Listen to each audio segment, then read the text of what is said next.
Good morning, or depending on when you're watching this, good afternoon, good evening, or good night. My name's Ross, and as always told, out of Voice of Radio. So today we need to take a look at some big reveals from Temporal Forces, and I mean that both literally and figuratively. They've gone and revealed the biggest card, as far as I'm concerned, from the set, and I mean that in terms of it's my chase card, and I mean that in terms of it's literally a very large Pokemon.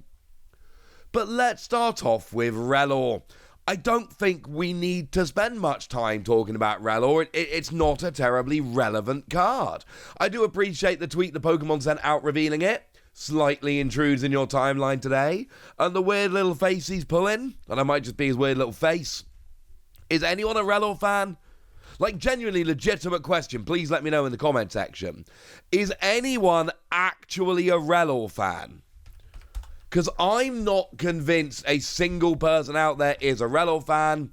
Prove me wrong, ladies and gentlemen. Prove me wrong. For what it's worth, there is going to be a Rabsca coming, and the Relor being revealed tells us the Rabsca is definitely coming as well. Just don't get terribly excited about the Rabsca.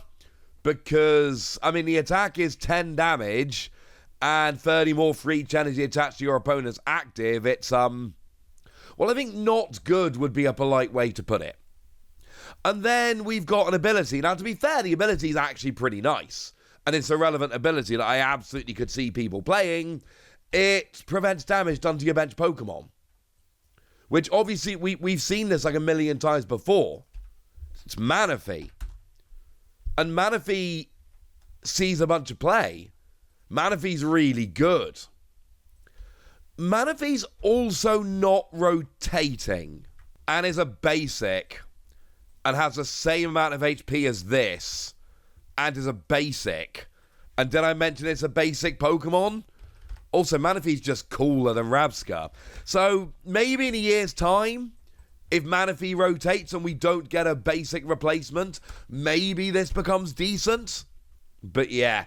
And just as a quick side note, Rabsca is actually slightly better than Manaphy. It prevents damage and also effects of attacks. So it does do more than Manaphy does. It prevents effects of attacks. That's energy removal and, you know, automatic KOs, removal from the bench and all of that. It is slightly better than Manaphy in that regard. But it's still a stage 1 with 70 HP, so. I appreciate the Pokemon have gone and shown us Relor. That's lovely, but I don't think anybody really cares. Sorry. Way more excitingly, though, how about Raging Bolt? I adore Raging Bolt. I like everything about this card. And I mean, I like everything about this card. Maybe, there's an argument I'm not thrilled about the retreat cost of 3. But if that's my biggest problem about the card, oh, we're happy, ladies and gentlemen. We are very, very happy indeed. Raging Bolt is, in my eyes, the coolest of the Paradox Pokemon. Yes, it reminds me massively of a Toolneck, pun intended. And yes, I love Horizon, the series of games. Weirdly, both the PlayStation games and the driving games on Xbox. I like Horizon, alright? This reminds me of a Toolneck, which makes me happy. But I like the Pokemon.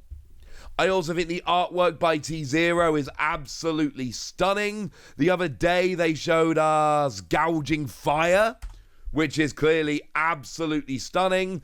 And they've previously shown us Walking Wake as well. So we now have English, although the Walking Wake is actually, if we want to be pedantic, I want to say Italian.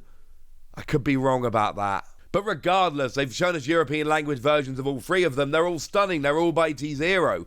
This is, in my eyes, and feel free to disagree with me as always, but in my eyes, this is the best the artwork gets in Temporal Forces. It's amazing. Although, I do need to mention that new Koraidon, the one that does 30 damage for each of your ancient Pokemon in play. Really good ancient Pokemon. The regular art is also done by T-Zero, so if you're a fan of the Ancient Paradox Pokemon, and I am, T-Zero should be making you very, very happy right now. But it's also like a superbly playable card. We've got single energy, discard your hand and draw 6 cards, but it's a single colorless energy on a basic Pokemon. Which means it literally, I mean, except for being free, which is not happening, It literally could not be easier to use this attack. It's not asking much of you at all, which is absurdly good. So that makes me incredibly happy. And it discards your hand and draws 6, which means you're both filling up your discard pile, which can be good, and you're also drawing a bunch of new cards. You're cycling through your cards quite quickly. You're making it more likely that you're going to be able to actually have what you need in order to carry on the game. I mean, come on, ladies and gentlemen. This sounds awesome. But wait, there's more. Because you've also got the second attack for 1 lightning and 1 fighting energy that does 70 damage for each basic energy you discard from all of your Pokemon. And we know that you can be doing stuff like Professor Sada's Vitality, for argument's sake, which attaches 2 extra energy. That's 140 damage. That's pretty good. But then we've also got other things like Roaring Moon is clearly one of the best Paradox Pokemon, at least the ancient Pokemon. Roaring Moon is brilliant. We all know that. So you can play some Darkness energy and then go for Dark Patch. And then all of a sudden, every Dark Patch is an extra 70 damage. Every Professor Sada's Vitality is an extra 140 damage. And this adds up very, very quickly. And you've got, I mean, firstly, the stunning artwork. Let's not sleep on the stunning artwork. But then you've also got a really good attack in terms of just setting up, you know, turn 1 going second, you're off and rolling. And you've got an attack that can KO literally anything if you put enough energy on. It's really very, very good. And that's before we mention that it's a 240 HP dragon Pokemon with no weakness. And 240 HP, even for a basic EX, is very high. Like, we just showed you Roaring Moon. That was high at 230. 240 is incredibly high. Oh yeah, and don't forget we've also got Ancient Booster Energy Capsule, which will give you an extra 60 HP and make you immune to special conditions. So now all of a sudden, you're literally sitting there, rocking 300 HP and being immune to special conditions while having these really good attacks. I mean, you can all see why I'm excited about this card, right? Hopefully you can look at the artwork and go, oh yeah, that artwork's stunning. I can see why Wass is excited about this card. But even if you can't do that, you can hopefully look at the attacks and all of that and go, oh yeah, no. I see why Wassie's excited about this card. Wassie is very excited about this card. But there is one more that they've gone and revealed, and it is Zeraora. And it's not on the level of Raging Bolt, let's be clear, right? But it's pretty gosh darn nice, ladies and gentlemen. It's pretty gosh darn nice. We've got a basic Pokemon with a single energy attack. And look, it's single energy, 20 damage, flip a coin if heads, paralysis. Now, no one's arguing that's amazing. But again, we've got the whole turn 1 going second. You attach any energy to this and you're getting some damage and a 50-50 chance of paralysis. Not a game-breaking attack by any stretch of the imagination. Nobody's arguing that it is. But it absolutely is a very nice attack, and I absolutely am arguing that it is a very nice attack. Yay! And then we got free energy, 120, discard an energy from this Pokemon. Now look, with Lightning, we've got good news. Because we got stuff like Electric Generator that will accelerate energy to it quite nicely. 120 is a decent amount of damage, especially for getting evolving Pokemon, even evolving Stage 1s, for getting support Pokemon, etc. So in that regard, it's good. Discarding 1 energy is not ideal, but it's not the end of the world. The problem with this attack is I have got better targets for my Electric Generator.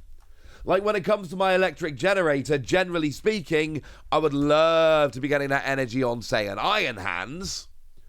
And then all of a sudden, I'm taking extra prizes. That's the kind of thing I really want to be doing here. And in that regard, it's genuinely brilliant and awesome and lovely and wonderful, and we love it. So just bear in mind that, yes, we've got energy acceleration. Yes, it's a decent attack. But honestly, the biggest problem with something like this is there's better places to put the energy. Having said that, these Miraidon decks, these Lightning decks, generally don't tend to play single prize attackers right now. Yes, they play the Zapdos and Pokemon Go, but that's largely for the ability, because that extra 10 damage can actually be really, really relevant sometimes. So, I don't know. Maybe there's an opening here as an occasional tech just as a kind of, look, it's a single prize Pokemon, it will do. And honestly, when we see a single prize Pokemon played and not all of them play them, it tends to be the other Zera Aura, the one that came around in Silver Tempest, but that does 60 to an evolution Pokemon. It's really just to finish off and do that last little bit of damage. Again, it's not the same niche we're occupying here. I'm not saying this is a phenomenal card, but I am saying if you want a single prize attacker, this could do it. I'm still not 100% convinced, but there's at least a little bit of potential here. Obviously, Raging Bolt is the star of this video, so now I want to hear from you guys. How much are you excited about Raging Bolt? How much do you love the T0 artwork we're seeing on these ancient Pokemon? Go nuts in the comment section, but be nice! And then make sure you like this video, subscribe to this channel, follow me on Twitter at TheWasi. That's where we talk about Pokemon and a whole bunch of other card games. And please do consider checking out patreon.com/PTCG Radio, where you can support the channel, get some bonus podcasts, join a Discord, and all kinds of fun things. And get shoutouts on the channel, like the lovely Vipermon, who's our newest patron who joined. Well, I got an email about it this morning. So I thought giving me a shout out on this video would be nice. And I'm sure they're a very lovely person, so shout out to them for the support and hopefully the loveliness. But by far the most important thing as always, look after yourselves till next time, would ya? Thank you very much for watching. My name's Ross, and you've been watching PTCG Radio.